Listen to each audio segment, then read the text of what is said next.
What's up, guys? It's your man, Donovan Sharpe, and welcome to this special patron-only edition. I have on with me Carl from Black Label of BlackLabelLogic.com. What's up, guys? It's your man, Donovan Sharpe, and welcome to this special patron-only edition. I've got the other window open. Hang on a second. There we go. Excellent. All right. So, got that all taken care of. Yeah, my bad on that. Anyway, I've got Carl from Black Label Logic on.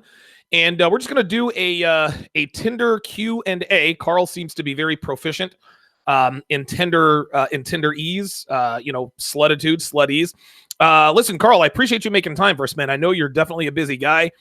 We've got a lot of questions, but I appreciate you coming on and sharing your expertise, man.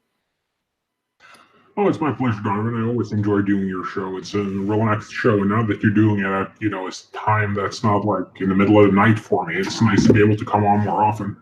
Yeah, it's weird. I remember, I think my show is at 5 o'clock at night, anywhere between 5 and 6 for the longest time, which is, I don't even know where you live, but my guess is probably like, 3, 4 a.m.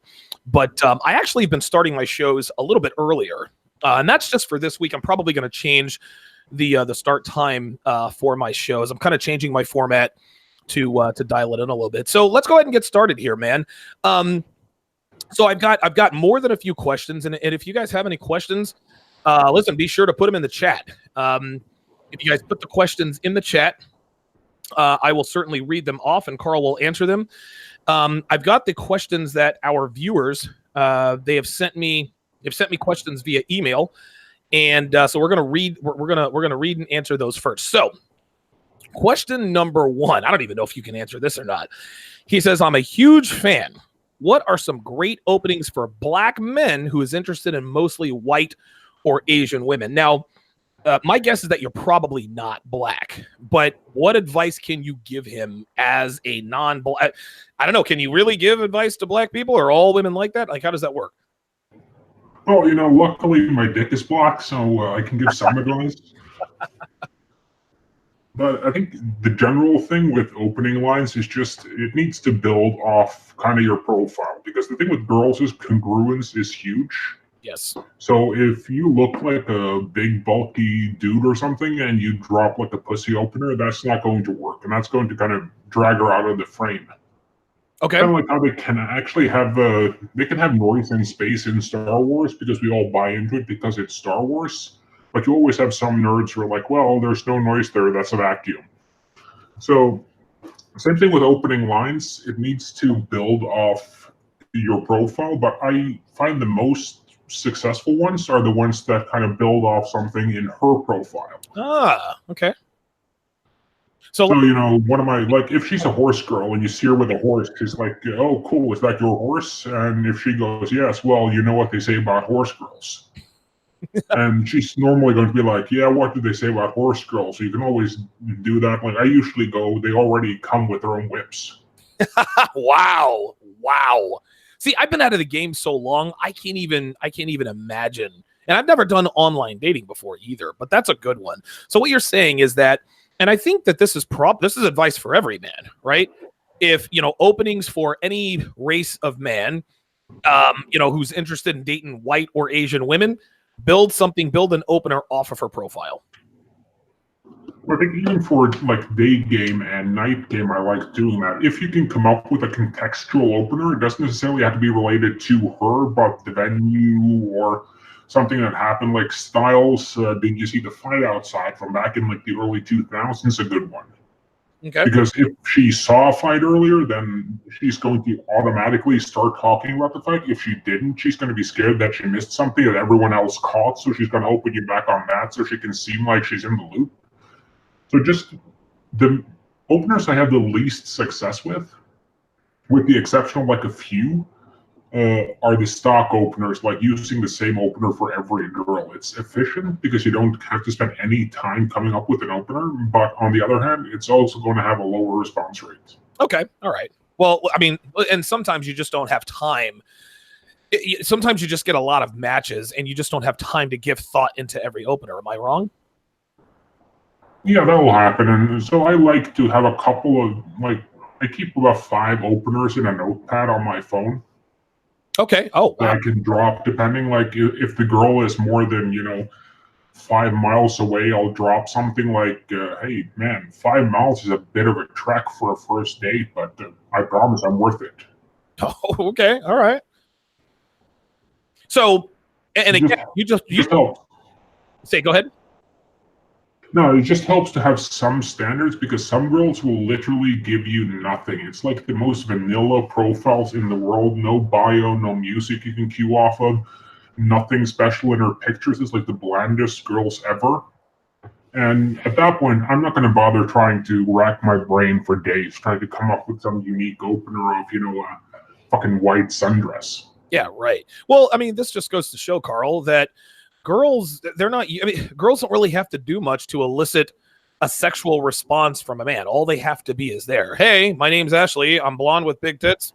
Holler at me, right? Like that's pretty much it. You can't expect, I mean, men can't expect women to be, they don't really have to try. But but if she does have something in her profile, I guess it makes it a little bit easier to come up with an opening that is relevant to her profile. Yeah, well, she has to give you something because you can make something relevant if there's nothing there for you to think about. Right. So if she has like one picture of her face, one picture of her like in some like standard clothes or something, the only thing you can comment on is her appearance. Oh, right. At least if you see her, she's like if she looks like a real preppy girl at a black metal concert or something, or a real ghetto black chick wearing a business suit or something. At least with the black girl with a business suit, you can be like, "Hey, are you going to be on Oprah?" Ah, God damn. I don't know. I swear to God, I've been out of the game so long, man. Like, dude, I hate to say it, man, but the game may have passed me by, man. Like when I listen to guys like you and goddamn, like even Ryan, he's been out of the game, but he's still able to come up with this stuff. I guess being in the trenches, I guess that keeps your game sharp. God damn, I would never have thought of these. Not that I ever would, because I don't really fuck with black chicks. Real quick, just off the topic, have you ever banged a black girl on Tinder, or do they just not appear on Tinder? Yeah, I banged a couple off Tinder, but they were not like the ghetto-ass black chicks. They're more the I'm from Africa and I'm here attending university black chicks, and that's a whole different demographic. Of course, yeah, that's a whole that's a whole different animal, as far as I'm concerned. I kind of used to avoid like real ghetto-ass Latinas too because I really don't want her 11 brothers to show up to kick my ass. We call those boniquas. Here stateside. When I lived in New York, I lived in Brooklyn, New York, in the early 2000s. I was only there for 6 months, and there are so many. And a boniqua is a Latina girl it's black and Hispanic, right? It's a woman of black and Hispanic descent. And obviously they've got the Latina influence, but then they also have the ghetto. She doesn't have to be a boniqua to be ghetto. The girl that I rented a 3-bedroom house for near downtown Raleigh, which by the way is where the founder of Tactical Soap lives. She was ghetto as shit. She was a light-skinned Puerto Rican girl, but dude, she was hood rat all the way down to the Newport cigarettes, man. All right, let's move. Black chicks do put out because like there's a guy in the chat here, and black chicks do put out because they're like the least sought after on Tinder.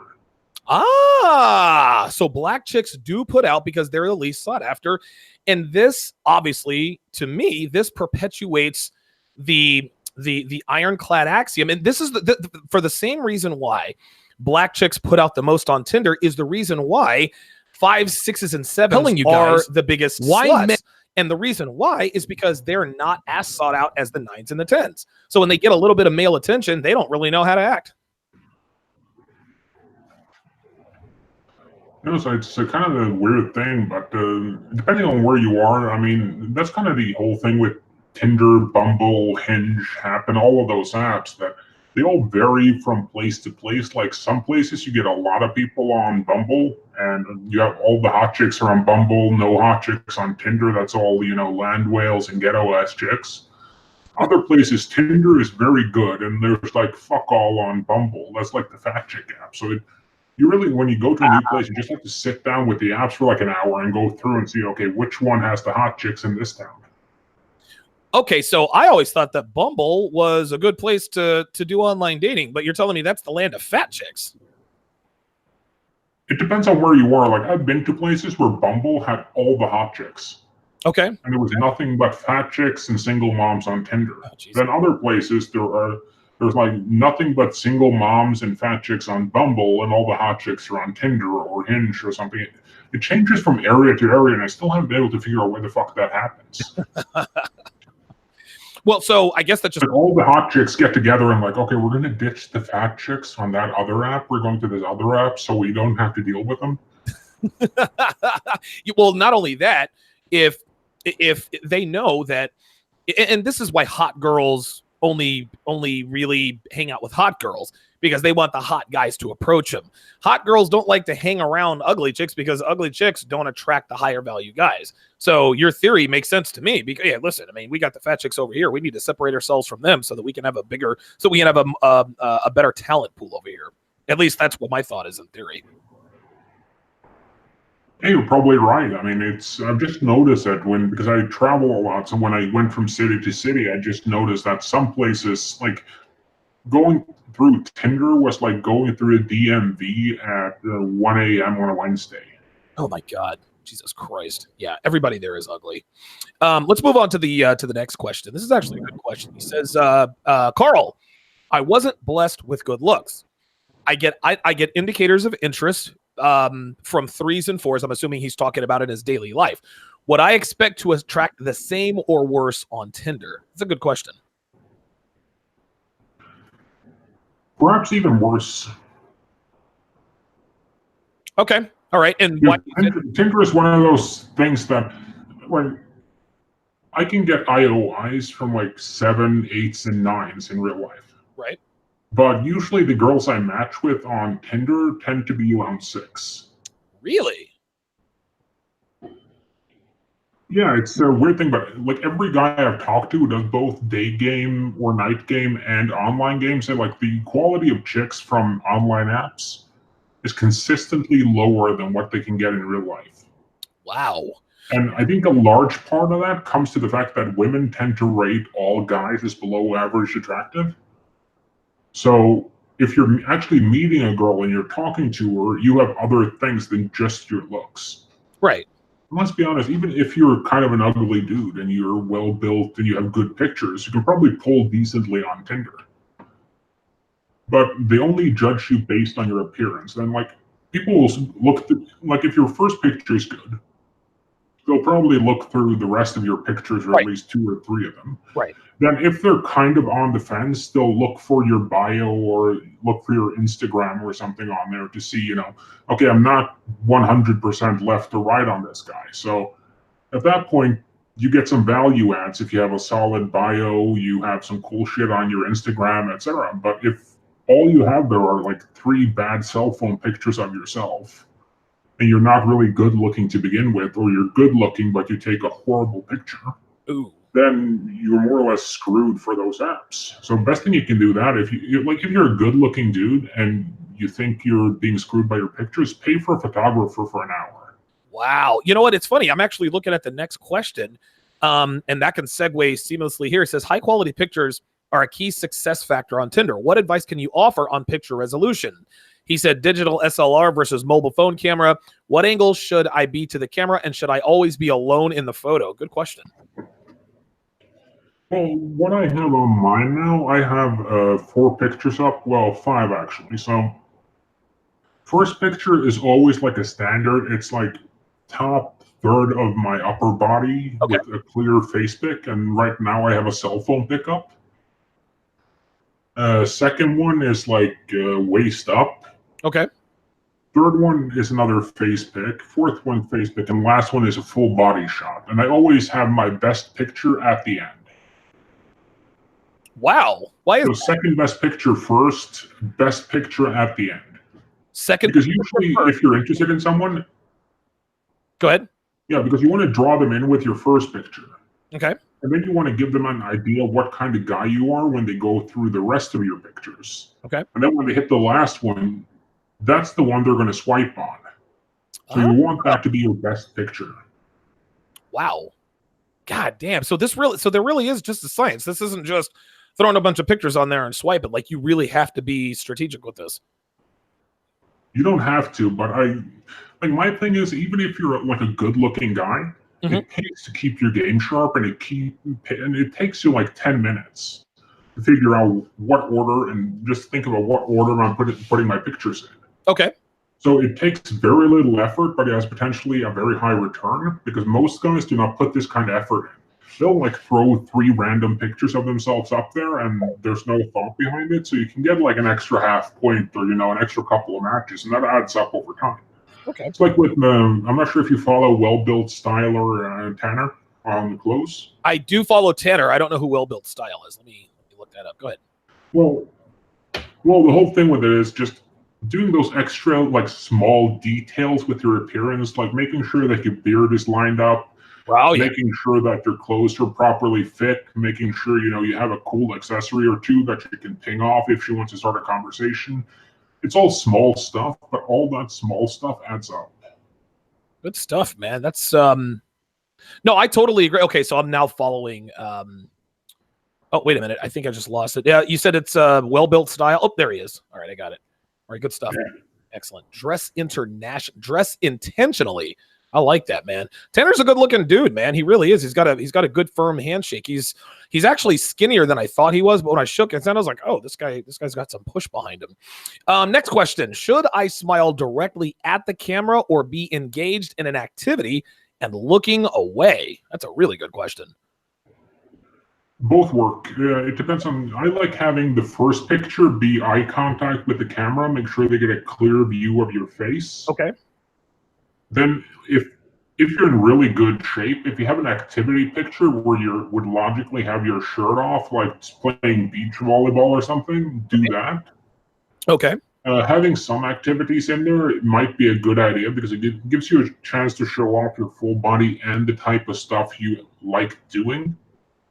If you're just on there, like I saw John's profile from Modern Life Dating, and that's just like kind of shirtless sleazebag all around. But he's very open with the fact that like he has that profile specifically to screen for girls who are down to fuck right there and then.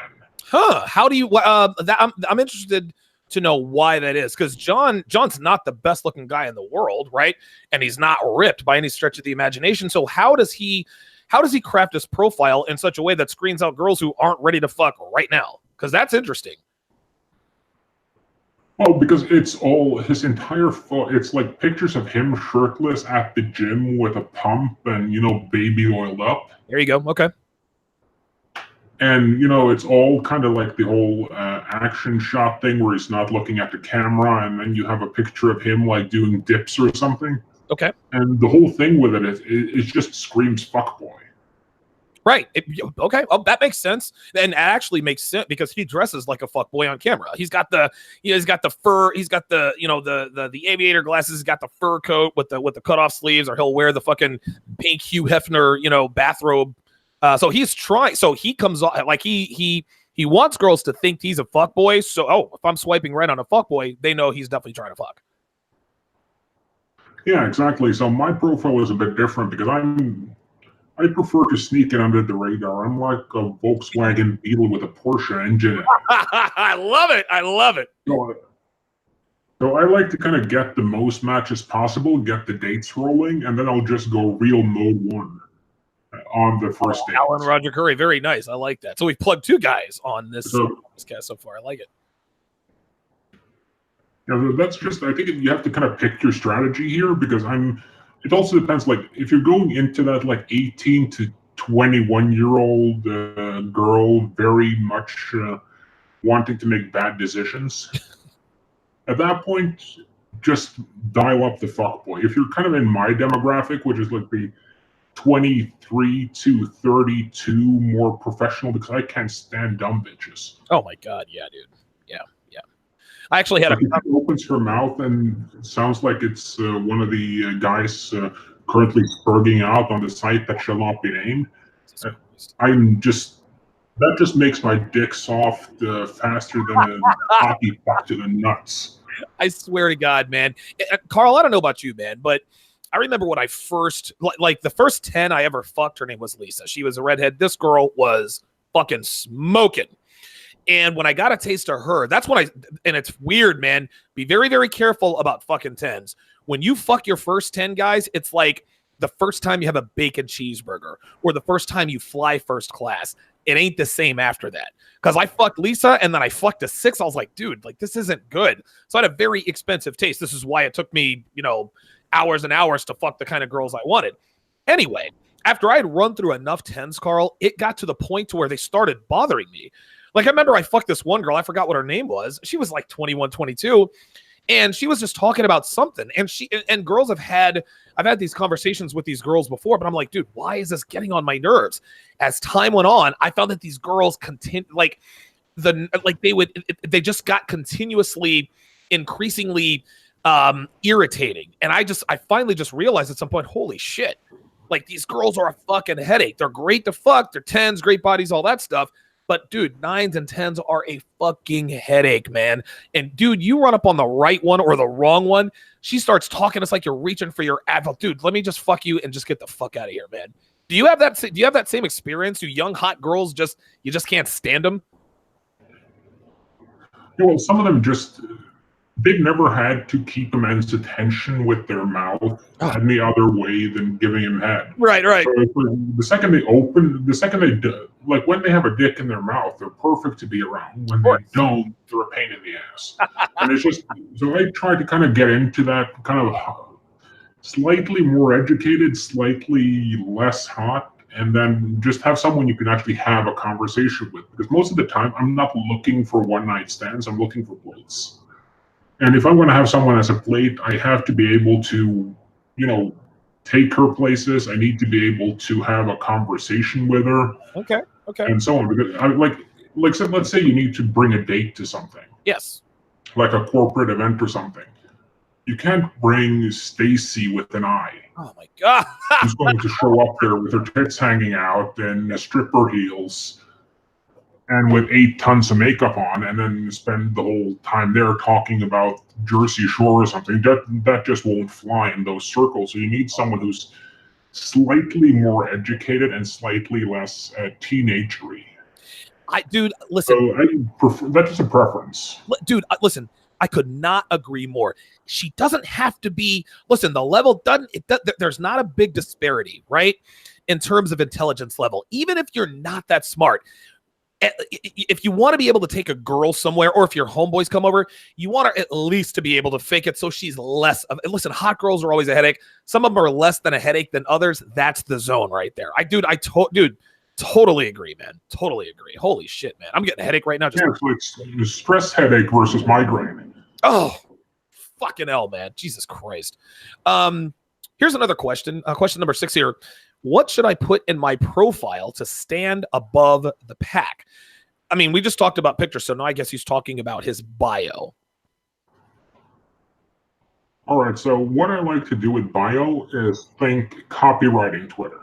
Okay. Like, you always want to have a call to action at the end of your bio, like swipe right if. Oh, I like that. So you want to kind of challenge her on something, and you want to be relevant with it. Okay. So, like, right now, I'm going to spoil the ending to Game of Thrones right now.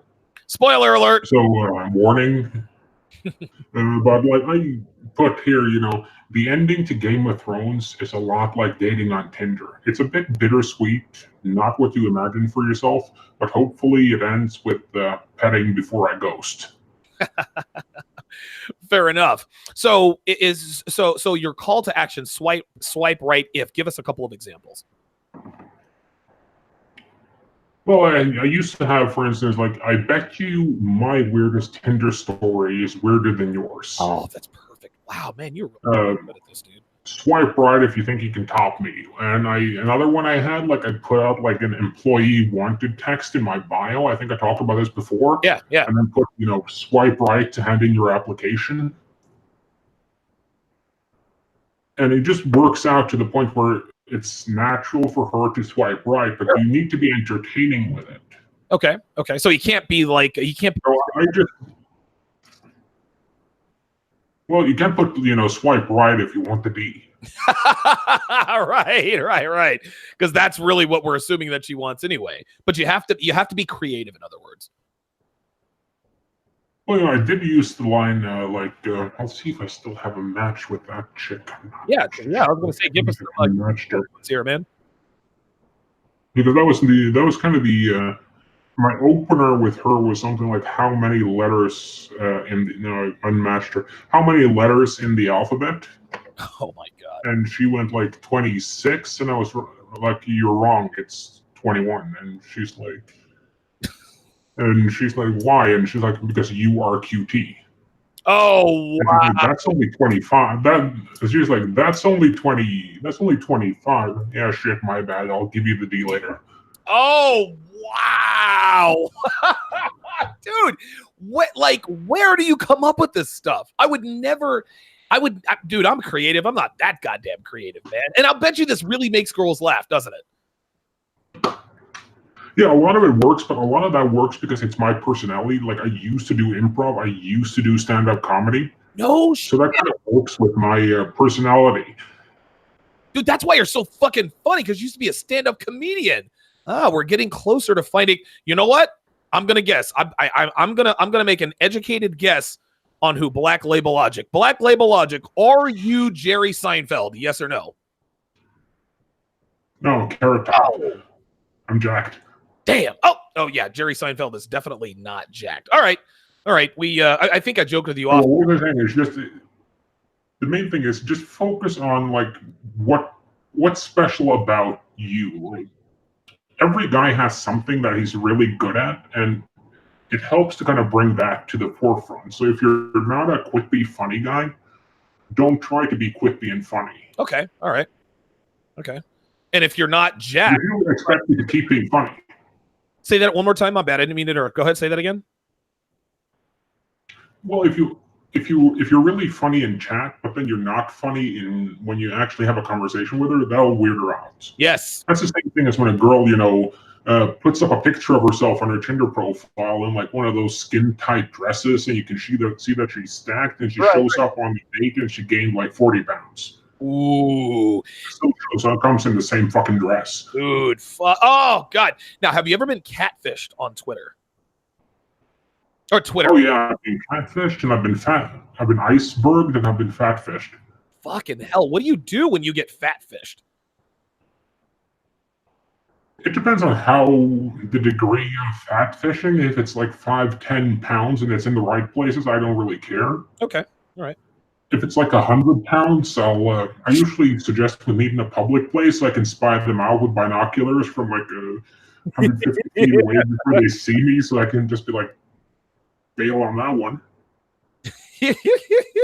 And worst case scenario, the way I see it, fat girls are girls too. Sure. So even if you end up getting fatfished and you're like, I'm not attracted to this girl, you can still, go have a drink and practice your game with her. Because you can practice all your lines, and you can just use material on them, and you see if it works with them. If it works with them, odds are it will work with other girls. Not only that, you can be completely fearless because you don't really want to fuck this girl, so fuck it. Just use her sort of a test dummy.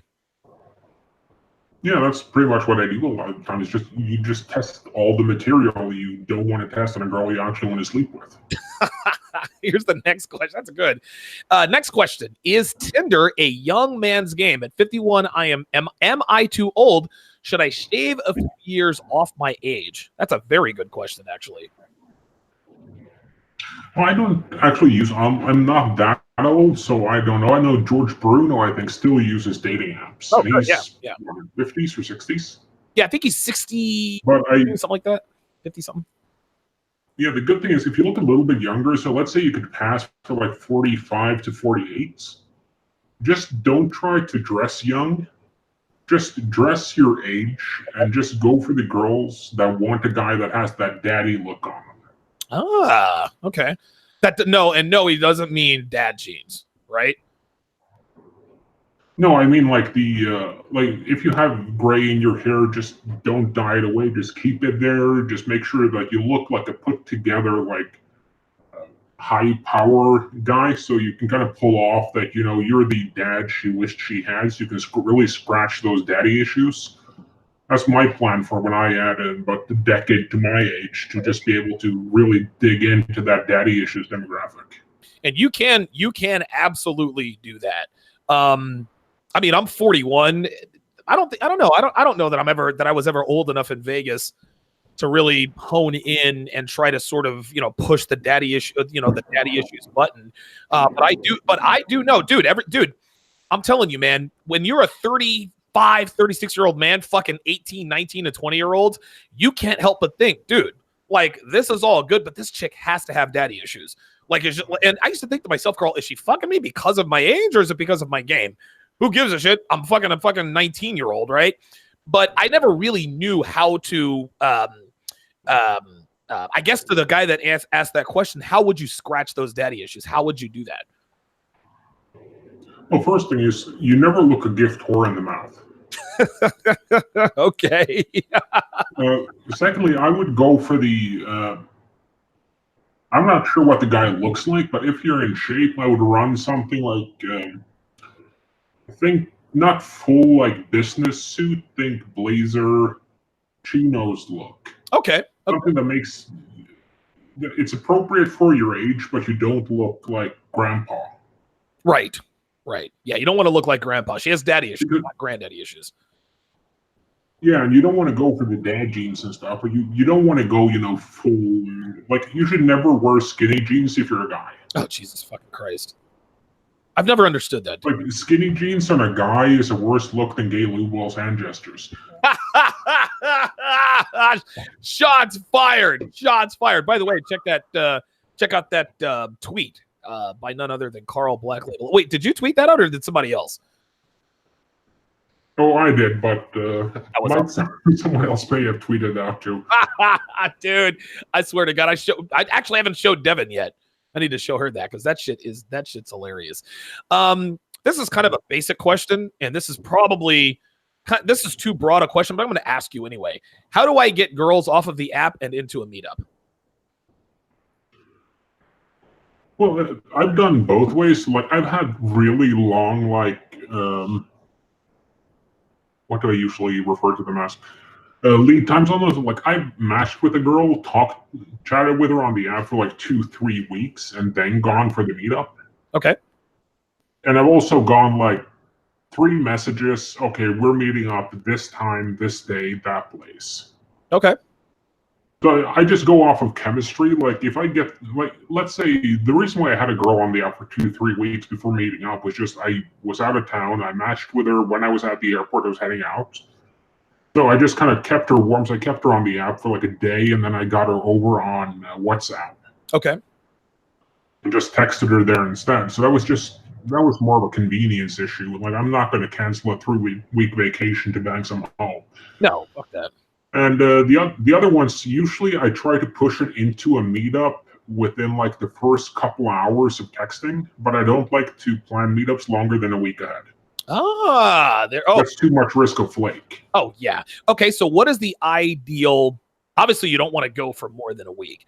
So if you have a hot lead, you know she's down to fuck, what is the ideal time frame to set that meetup? Well, what I tend to do is, like, I'll send 3 messages, she'll send 3 messages, and I'll suggest a meetup. Okay. Wow. Okay. And then most of them accept on that, and they're like, fine, and you get a higher flake ratio from it, because, like, if you spend more time on them on the app, they tend to flake less if you can keep that positive energy going, because it's like with a day game session. Like, if you can keep the energy flowing and it's positive and it's upbeat and it's going your way, you can keep that going for 25 minutes. But if you feel like you're running out of material with a girl after 5 minutes, you kind of want to get her number and get out of there. Yeah, you never want to, and I guess from a day game perspective, I guess the same principles can probably apply here, is you never want to, sometimes you'll have excellent chemistry with a girl, and you'll be wherever talking to her, and dude, the chemistry is great, the conversation's flowing, and you want to stay there and chop it up with her forever. At some point, that chemistry is going to fizzle out. And it's the same thing as hot and heavy text conversations. Now, you used to be a stand-up comedian. I think the number one rule in stand-up comedy is always leave them wanting more. Well, if you stay in the set for too long and the chemistry is going, it's going to kind of die off. And then she's going to remember, the last thing she's going to remember is how it fizzles out. So when you're on a text conversation, and I guess, I mean, I can't really speak for Tinder, but I do know that if you're having a hot and heavy conversation with a woman or things seem to be flowing, eject yourself from the conversation and just start it up another day. Or that would be a time when you know it's at the height of arousal. Hey, by the way, I'm going to be at XYZ bar at 10 o'clock. I'll meet you there, right? So that would be my that would be my advice on that end. Ideally, what is the time frame? So let's say you meet a girl on Tinder on Thursday. You swipe right. You guys are texting. What is the time frame in terms of from swipe right to actually meeting up physically? Well, I do have some rules. Like I will very rarely open up new girls on Friday, Saturday. Oh, really?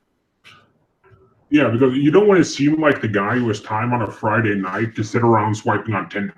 Wow, dude. Jesus Christ, man. See, this stuff I would... So I also generally let like a day or two pass when we match with someone. When I match, just to kind of don't seem like you're the guy who's just sitting there with the phone in your hand waiting for your matches. Wow.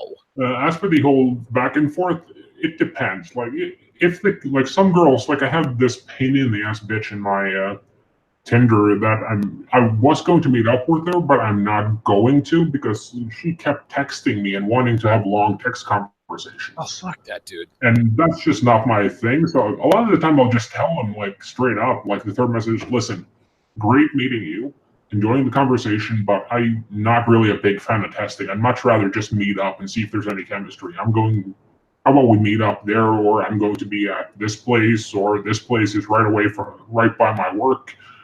And just go somewhere, because if she says yes, then you just set the date. If she says no, I want to keep texting, you can kind of see she's not really that eager. Yeah. She's what Carl is describing here is girls wanting to monopolize your time, right? Because girls get sexual attention all the time. And because of that, they don't really value sexual attention. They know every guy wants to fuck them.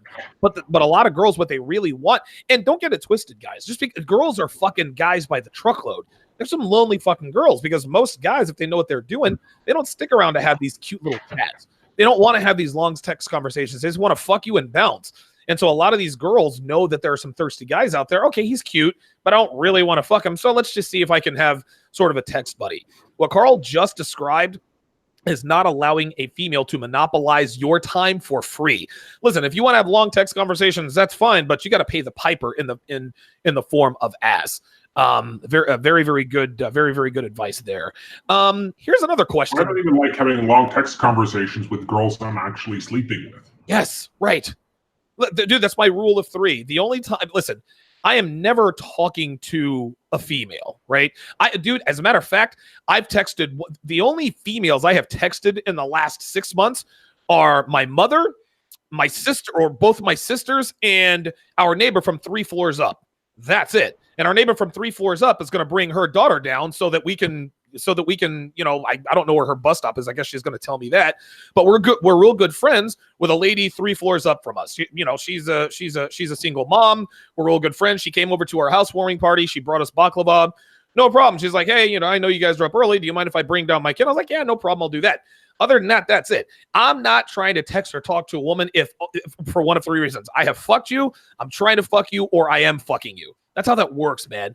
Do not get into long, drawn-out conversations with women you are not sticking your dick in. It is a waste of time. I also notice it with younger girls that, giving a girl who's over, like, let's say 28 and up, if you give her your phone number, she will blow your phone the fuck up when you break up with her. Fucking Christ. Oh, my God, dude. And a girl who's 25 and under will blow the fuck out of your Snapchat if you give that to her and you're fucking. It's like that phone will be lit up 24/7. God damn. Be careful who you Here's my lunch. Wait, what was that?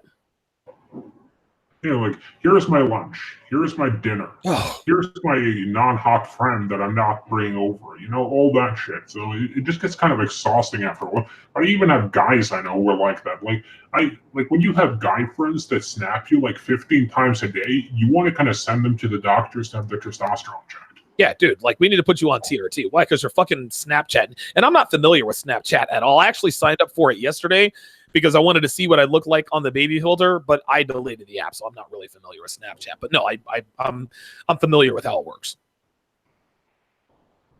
All right, Yeah, here. well, I like Snapchat for the simple thing. It's an easy and but the whole reason for that I like to have text with a girl is to have that text conversation documented before you fuck her and that text documentation after you fucked her. So in case she decides to pull some shit, you have the text conversation. There you go. That's wow. That's exactly right. Never again, false rape accusations. Here's another question: do you ever talk on the phone to build comfort before a first date? That's an interesting question. Never. Okay, never. I don't. I bought a dual SIM phone just so I have a separate number to give to chicks. Good. Yes. Because if I get some annoying chick on my phone, I'll just burn that SIM card, but I don't give that number out unless I met the girl like 4 or 5 times and have slept with her 4 or 5 times. I'm not going to give her that phone number because you can block someone from your phone. You can block someone on WhatsApp. You can block someone on Snap. Like, if it wasn't for the fact that it's a pain in the ass to rent Airbnbs, I would rent an Airbnb to bring every new girl to, and I would give them a fake name. I just say I'm Ryan Stone and wear a shitty shirt. Listen, man, I did this when I was in Vegas. I always had two phones. I called it my bro phone, my hoe phone. This is for my, this is for my friend phone, my fuck buddy phone. I had all sorts of my confidants and my concubines. Like, dude, I always had two phones, and I would always carry them around with me. I remember this one bitch I was fucking, or one chick I was trying to fuck. Her name was Erica, but she always had a boyfriend. And I remember one time she actually, like, her and her boyfriend had finally broken up, and so she had texted me, "Hey, you want to do drinks later?" And she knew I had both. I don't think she knew that I didn't have one of my phones on me. And she looks at me. She's like, "Donovan, you fucking better not have me in the goddamn booty phone." I was like, "No. I got you. I got you in the bro phone. It's all good." And then I took her back to my place and proceeded to fuck the dog shit out of her. So the short answer there is obviously no. Here's another question: how much comfort? Oh my god, how much comfort and messaging is the sweet spot before going for a meetup? You want enough comfort that she knows you're not a spurg or a rapist. Okay, that's it. I don't think it's just well, you don't want to go like, if you're opening message, "Hey, want to come over to my place and fuck?" That's too little. Yes. If you're talking to this girl for like 3 days and send her 100 messages, that's too much. It's like, you want to give her enough of a taste that she wants to meet up with you and knows that you're a pretty normal guy. Because the one thing with girls is that they're scared all the time. Yes. Every time they go to meet a guy, they don't want to meet a creep. They don't want to meet some guy who's going to try and do some illegal shit with them. They don't want to meet a guy who's going to assault them. So they want to know, does this seem like the kind of guy, does he seem like the guy he is in his profile? And if you have a profile where you're looking like a fuckboy, you want to be a fuckboy, and you don't really have to do a lot of comfort. If you're kind of trying to play the long game where you're not going to go try and bang them on the first date, you're going to try and kind of have a short first date with very minimal kino, and then you set up a second date like a couple of days down, and then you go for it really quickly, then you want to build a little bit more comfort. Okay. But you never want to take the tension out. You want to build as much tension as possible so that when she shows up to the date, she's excited, she's curious, she's wondering, who is this guy? All those good things that will keep her hamster running in her head. And comfort is the antithesis of seduction. You have to build comfort when you're trying to get a girl into a relationship. Before that, you have to just build tension and attraction. Excellent. Here's another question. How do you ask for the meetup? How do you frame it? So you built up the tension. You're well, not really built up the tension. You guys have a little bit of chemistry text-wise. You've decided, okay, I'm going to go for the meetup. What is your go-to line? How do you go for the meetup? I usually just go with the line I used earlier, like, hey, listen, great texting with you. I'm not a huge fan of text. I'd rather meet someone. Oh, good. And I suggest a time. Good. Very good. All right. Excellent. And sometimes I'll do like, if I have a really full calendar, I'll be like, okay, I can do this at Wednesday at 5 o'clock. Okay. All right. Very good. Or if I have more time, I'll be like, okay, I can do it either Wednesday or I might be able to do it Friday, but I'm not sure. And you can see how eager she is. If she jumps on the first date, then she's really eager. If she's like, well, I can do either or, doesn't matter to me, you just pick one. Perfect. At that point, she's definitely interested, because here's the thing. She might have plans for both of those days, right? But if she likes you enough, she'll say, listen, I'm down for whatever. So that's a good way to do it. Here's another question. Do you also frame it like, you can also frame it as, listen, I'm kind of old school with this. Like, I'm not big on all this texting. So you can frame it that way too. If you're an older guy going for a younger woman. Okay. And you can even throw in like, if she's really hot, you can throw in a subtle neg, like, back in my day, we used to be more social with it, but like, if you're comfortable meeting in person, not just via text, or do some kind of neg with that if you want to. That's good. Because she'll be like, well, I'm not just a typical millennial. or Generation Z. I'm gonna show this guy. I like how you frame that, because it makes her want to qualify herself to you. That's also dude, I could do a whole other podcast on that. Let's see here. Here's another question. Do you do any experience dating, bowling, feeding the ducks, go-karts, or do you just meet them at bars? Well, usually my setup is you meet them in a public place. Like, you set the parameters for the date, like, we're getting coffee, we're going to go have drinks or whatever. I never do experience dates on the first date. The most I'll do is, like, if it's nice out and we're getting coffee, go for a walk with the coffee. I like that. Okay. But if I'm trying to get her on that first date, my go-to is going to be take her to the coffee shop first, get a couple of small coffees, and you just walk while you're having the coffee. And you just plan the route in advance, and you can just use that route with all the girls. And so that when you finish your coffee, you're right outside a bar, and you just pivot from there, and you be like, hey, listen, this is really fun. I'm having a good time. Let's grab a drink. And you bring her to the bar, and you escalate her in the bar. Very good. Excellent. Very good. Here's another question. How do you get girls to go directly over to your house for the first meetup? And would that strategy have a high enough success rate to be worth it? Whoever asked this question, I think, is a lazy guy. He wants to just be able to text, have him come over, fuck, and then leave. Is it possible, and is it worth it? I know some guys who claim to be doing that fairly regularly. I think it depends very on where you are in the world. Like, some of the more whorish cities, that might work. But a lot of the places where I've been, most girls are really skeptical about going to your place and meeting you in your place. Yes. But you can pull the old, there's an old game tactic from back in 2006, 2007, where you have the girl like, hey, let's meet outside my place. And that way, when she comes and she rings your doorbell, you just like, hey, I'm just getting ready. Why don't you just come up? And you buzz her up. She comes into your place, and you get ready and you leave. Okay. And that's just to get her comfortable with being in your place. But I haven't really done that tactic, because most of the time that's if you've opened the girl in a day game session or in a night game session, so you've gotten her number, so she's actually met you before. So you have that degree of she knows you're not a rapist type thing.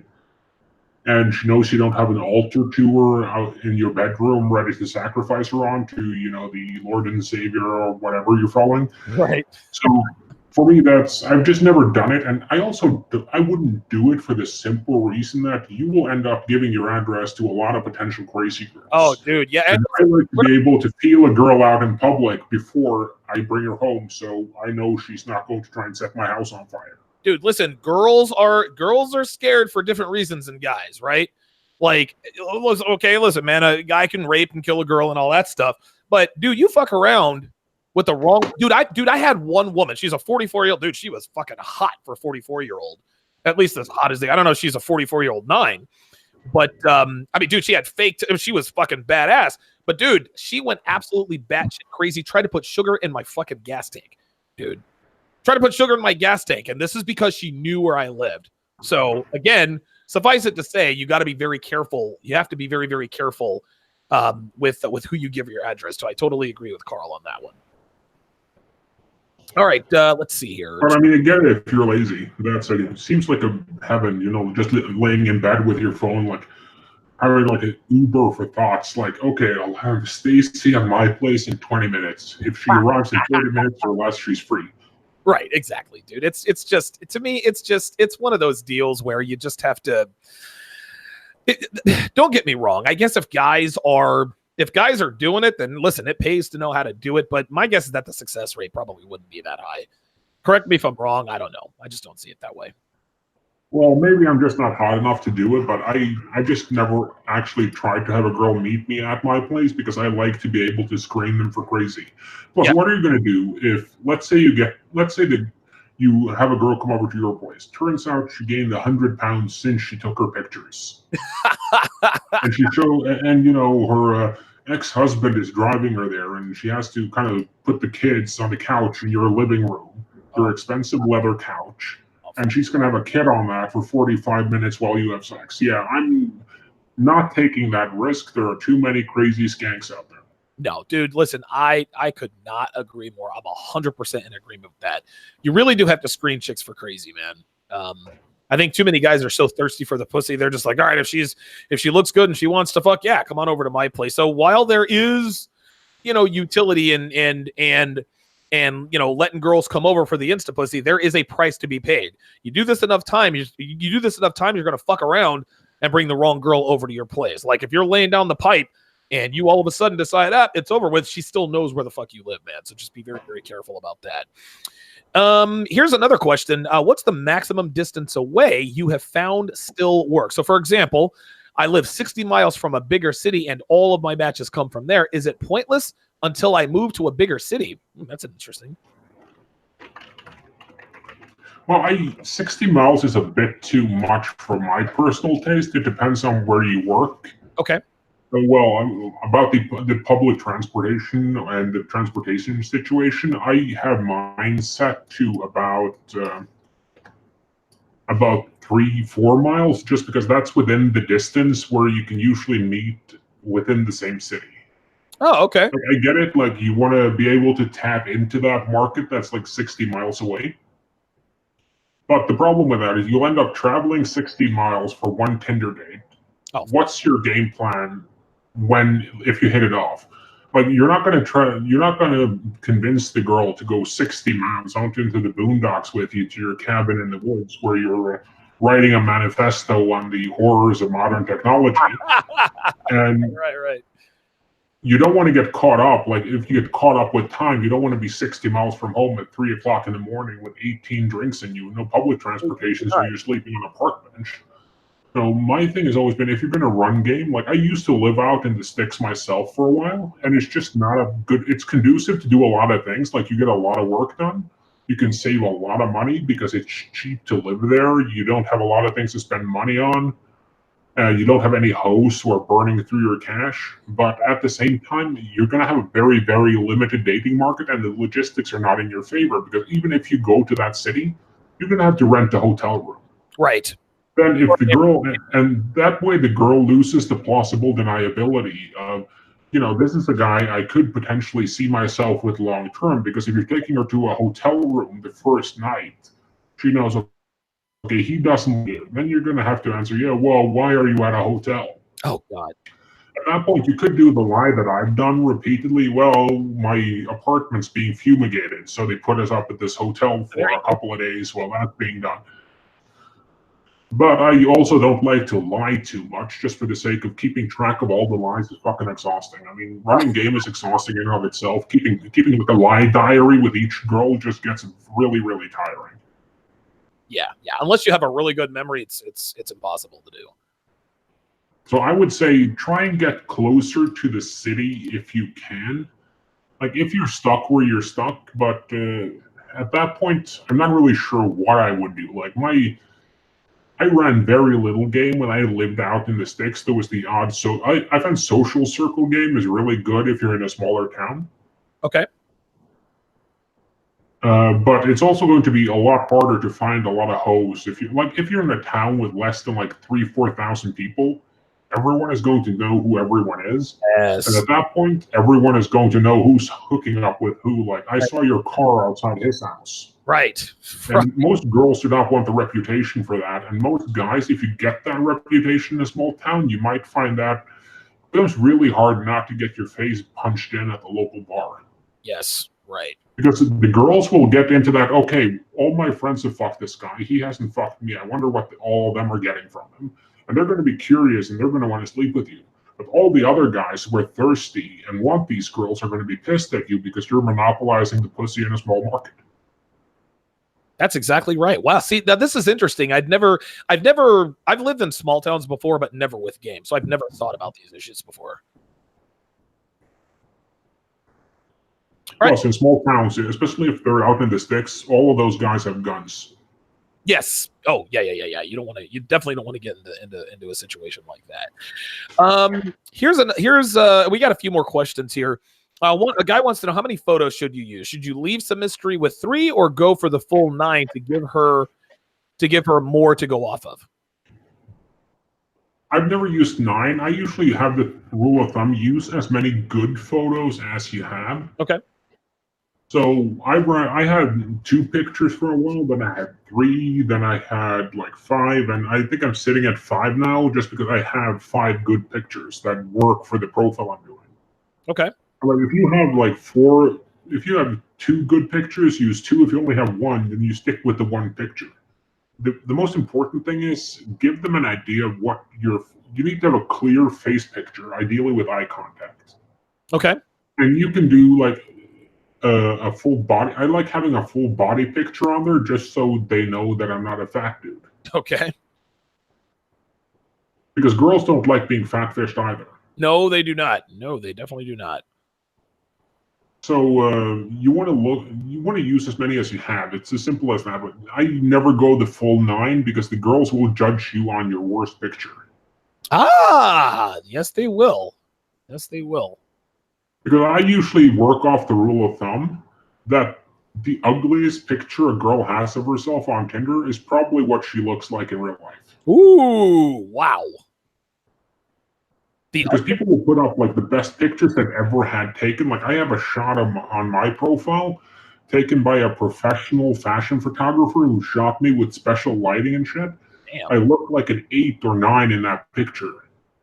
But I don't really look that good in real life, mostly because I don't have like makeup on and a full light studio moving with me when I'm out and about. Right. Yeah, that makes sense. One more. Actually, I have 2 more questions, and these are kind of similar to questions we've had before, but I'm going to ask them anyway. Any advice for older guys like me, 40 plus, who want to get with women half our age on these online dating apps? Listen, the other time, Carl was on it and amazing. Yeah, it was like basically just work with. Some older guys have a look to them. Like the most important thing, I was on this on Twitter earlier, is like if you have to choose between having good looks and having a good look, go for the good look. Okay. Like Mick Jagger has a face only a mother can love. Jesus. And he's probably seen more ass than any guy in the modern world. Jesus. Yeah, dude, you're not. And it's just about having a certain look that sets you apart. And like you're not going to be able to compete with the younger guys for the girls who want like the 20-year-old preppy Chad. But you are going to be able to scratch that daddy itch, probably, or be that older experienced man. And there's nothing sadder than a guy. Like I've had some of the girls I've had over swipe on their profiles, just so I can see what my competition's like. And if you get one of those older guys who are either going full clown, like they're just trying to be funny, sure, and comedic the entire profile, or you get the like older guys who they're like 40 but they look 50 because they haven't bothered doing any of the work, or they're wearing dad jeans and Crocs and shit. right? Just go to like if you If you're 42 and you're buying all your clothes at Forever 21, you have a problem. Just like you said earlier to the guy who was in his 50s, don't try to dress young. No, you should dress like you care. Like leather jackets work for men of all ages. Okay. The jeans work for men of all ages if they're well-fitting. Plain t-shirts, good shoes. You don't have to dress up in a suit. I know a lot of the guys, if they want to look sophisticated, they'll put on a suit. And I actually have suit pictures on my profile, but that's because I wear a suit daily at work. Okay. So if I'm meeting a girl after work, odds are I'll be in a suit and I'm very comfortable in one. Good. If you're the guy who wears a suit twice a year and the only time you wear it outside of that is a funeral, don't wear one for your profile. Wear clothes that you normally wear, but just make sure they're fitted. Make sure you have a good hair, that you show that you're a guy who gives a shit and who hasn't given up just because he's past 40 or past 50, that, you're keeping, like Rich Cooper is a good example. I think he's in his 40s now. Yeah, he's 46-ish, something like that. Yeah, and he dresses well. He kind of takes care of his beard. He works out still. And just make sure that you look like you care, because I think that's the biggest issue a lot of the older guys run into, because the profile, it looks like the world is kind of beating them up. And they're just not taking care of themselves as well. So in other words, look like you're kicking life's ass and not that life is kicking your ass. Yeah, exactly. All right, excellent. Last question. Again, this has to do with openers again. I don't know if this is a similar question. He says, Carl, I seem to be having trouble with my Tinder openers. I've been trying to calibrate my openers to the girl's profile and vibe from it, but I have not had much success. I realize it is a numbers game, but I've noticed a repeating pattern, regardless of whether I use a well-thought-out witty opener or a more direct seductive opener. Are you of the opinion that one should stay congruent to the type of vibe their own profile portrays in order to avoid being seen as a try-hard or too gamey? That's a very good question. Yeah, I'm actually very big on that. Like I use humor in my profile. So I use a lot of humor is a big part of my game. Okay. If that's not your personality, then if you have like one witty opener, that works. If you're trying to play clown or something like that, a lot of guys fall into and I do this myself, you fall into the kind of dancing monkey routine where you're kind of getting off on the fact that the girl's laughing, she's smiling, she's having fun, and you forget to actually game her.